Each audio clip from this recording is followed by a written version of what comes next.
Hey everybody, so we're out here today tilling our fire breaks for our prairie burn. We're going to be burning here in the next few weeks. And I want to talk about different forms of fire breaks for your prairie management. So I'm a big proponent of green mode fire breaks. Typically you would want them between 24 foot to 30 foot wide. Could you possibly make them nowhere narrow? Sure, but there's more risk to that. I'd rather have them nice and wide. And typically if you are in CRP, the Conservation Recovery Program, you're not able to mow between May 15th to August 2nd typically, which is a good thing because that allows that green growth to grow up tall. That gives extra cover for your different upland game birds like quail, chicks, and turkey poults.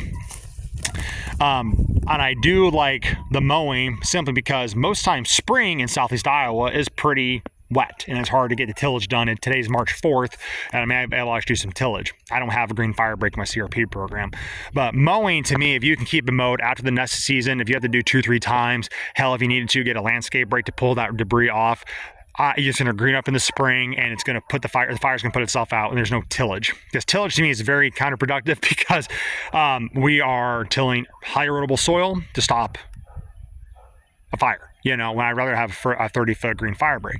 However, I wanted to point out to people that are hardcore no-tillers, and I keep, learning about early successional habitat, tillage for a fire break would be a fantastic way to create a transition zone as quick early successional habitat between, for example, your timber to your prairie. So, kind of give you a rundown of this whole scenario. It doesn't have to be exactly in your situation, but in a nutshell, to give you something to think about when you are tilling your CRP, it might be the right choice for you, and you might prefer a green fire break down the road. So, quick nutshell, this is all going to be, the cedar trees are going to be removed through mulching. We'll be introducing fire the next 3 weeks, month maybe. Possibly sooner, but I doubt it. And then we did edge feathering. If you follow me on Instagram at Beast of Burner Podcast, all one word, you'll know we did a lot of edge feathering recordings on Instagram. So what is edge feathering? It's simply, you're pretty much taking the first 30 foot of an edge of a transition zone from like a field edge to the timber and dropping shrubbier stuff, smaller trees to create, to open up that, remove the shade, open up that sunlight, but also right now you're creating instantaneous cover. It's like a very long, elongated brush pile in a nutshell. And the cool thing is about dropping trees in the wintertime like this, just doing cut stump, it's really good browse for deer. All the buds that are now available now on the ground, the deer have access to munch on, and also rabbits do too. So like right here is an example of a deer that munched on this bud. But also edge feathering creates excellent nesting cover and brooding habitat. It's just perfect cover. Now, if I thought about this ahead of time, one idea for edge feathering is to spray Roundup in the fall to kill any cool season grasses, and you have all this weeds and early successional plant community growing through the fall and stuff here.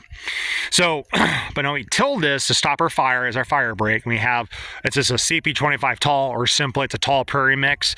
I prefer a short prairie mix because actually this is the most, how would you say, there's now a tall species up on this section. The rest of the prairie is actually taller. Right now it's smush from the snow.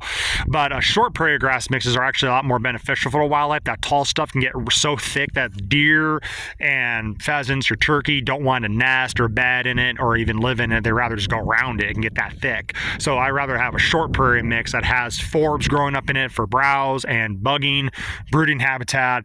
At the same time, you have the grass, it's a thermal cover and bedding cover that they feel comfortable with, and also fuel for fire. But so imagine this 15-foot tilled patch.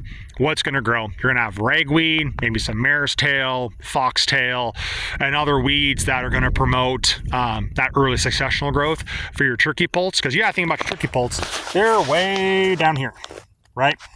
And that ragweed, if you look at my foot up to my knee, that's about 2.5 feet. That's all really turkeys need, but also ragweed is excellent deer forage as well.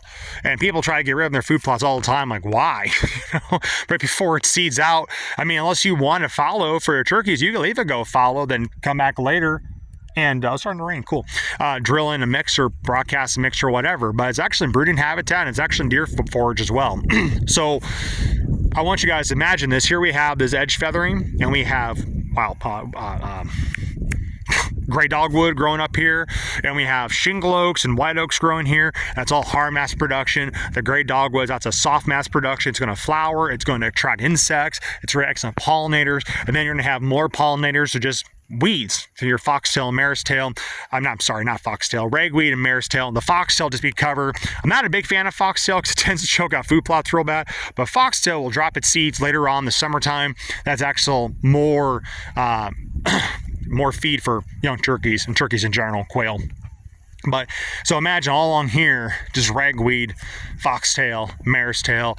They have constant cover from the edge feathering, the burnt timber. That's going to be great early successional plant community into a burnt prairie zone. Now, by the time those poults around this burnt prairie is going to be 2 feet to 3 feet tall. Great time to be a turkey poult. So I just want to promote that. I'd rather do a 30-foot green firebreak. Simple the fact of I don't have to till it because I don't like breaking out the tiller, and it's way more efficient.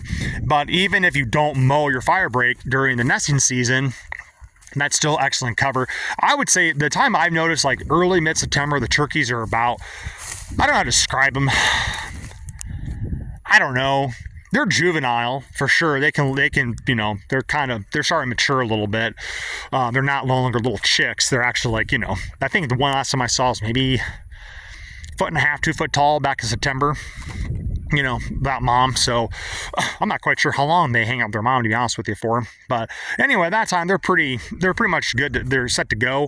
And let's be honest though, when you have a mowed green firebreak, that's a big death zone. Highway of death for birds and other animals, because you have avian predators looking ahead. So if you're quail and turkey, could a mowed firebreak in the late summer be a detriment? It very well could be. Let's be honest. But at the same time, it's like, okay, but you have the benefit of not causing erosion, not causing, not having to disturb the soil at all. You could have a green firebreak, or you could be tillage and doing a 7 or 15 foot band around your CRP or prairie or old field or early successional plant community or whatever. We know that's going to stop a fire if you're smart and burn on a good day, right? So something to think about. There are options, and there are functionality, and there is thought into doing this, and either way you're creating a benefit. It's a green firebreak, you're not creating that erosion and you're not disturbing the soil too much, and it's gonna be something nice to travel on. It's good access. It's also actually, it is deer food, and also for a mature turkey, they're gonna bug in it. Clover, they love to bug in clover because clover attracts insects. However, a till firebreak eventually will turn to cover with weeds and whatnot, but also got to think about, you might be disturbing the soil and encouraging noxious weeds growing up like thistles and Cereus lesbideza. There's always a negative or a positive. So you just got to have to look at those pros and cons and weigh them, see what fits best for you. As of right now, I'm doing tillage because that's the best thing for me, but at least it gave me a big positive spin on it. Like, hey, I can promote early successional plant community through tillage. And then I'm going to go to a 30-foot green firebreak when I re-enroll my CRP, because that's going to be more efficient for me.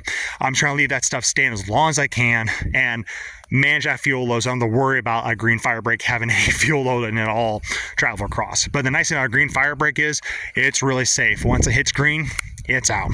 Well, guys, it's starting to rain. I thought I'd just share, but I'd hop back in the tractor cab before I get rain and too cold here. Thanks a lot for watching.